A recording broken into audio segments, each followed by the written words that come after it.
Marcos Kapitulo 11.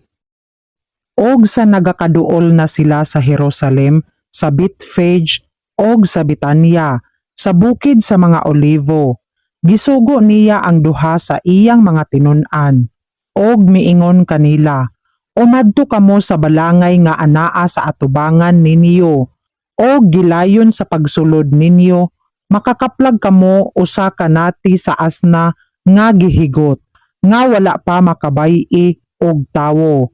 Hubara ninyo og dad-a dinhi. Og kung adunay magaingon kaninyo, nganong nagabuhat kamo ni ana, umingon kamo, ang Ginoo adunay kinahanglan ni ini. Og gilayon iyang igapadala dinhi. Og nangadto sila og hingkaplagan nila ang nati sa asna nga gihigot sa ganghaan sa gawas, sa kinasang-an sa dalan